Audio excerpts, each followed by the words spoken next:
Damage control.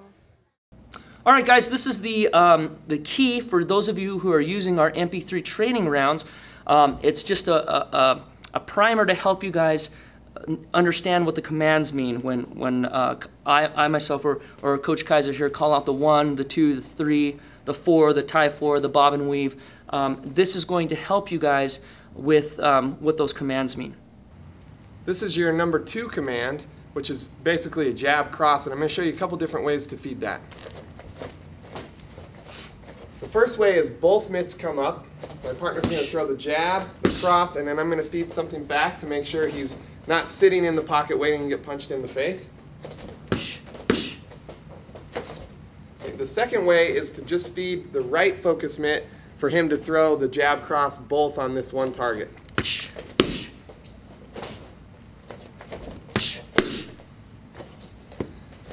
Now I'll just give you a couple examples of both of those so you can see them in flow.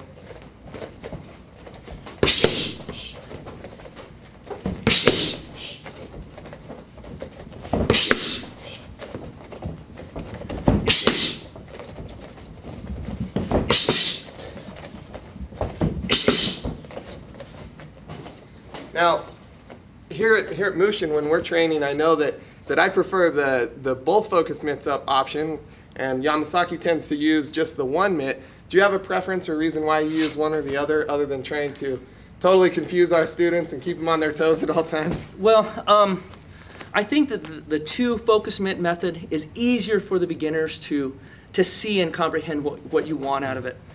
I like the single focus mitt because it keeps my live hand ready to hit that guy when he makes an error in his form. You can see that actually we filmed a couple of those in the basic focus mitt MP3, or excuse me, focus mitt clips that are already up in the member section. But that's the majority of the reason why I like that right hand. If they have a problem with their technique or their form, their hands down, I can immediately come with that left hand. So by holding with the one mitt, this hand's ready to punish you for a mistake. Because my hand wasn't I'm up. using both hands, it's a little harder for me to capitalize on those errors. Yes. Now another quick detail on our what's called the duck out. On the jab, we just stepped in and stepped back out.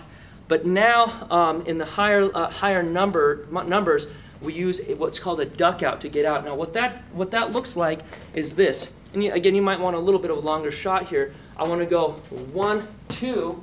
And then I step back with my rear foot straight back, which, as you can see, just by having my stance a little bit wider for a moment, brings my head level down. I don't want to be too far underneath his hand. In fact, if you're getting a little bit of a buzz cut on the top of your hair, that's the perfect height. So I'm right here. Also, it helps with your partner. If your partner's doing this when they're feeding, that return, that's not helping you because I can just do this. I'm out of range. I come in, pop, pop. You know, if he's going over, I don't have to do anything and I don't get hit. He wants to put that mitt and basically slap you in the face with that focus mitt. So I'm out of range.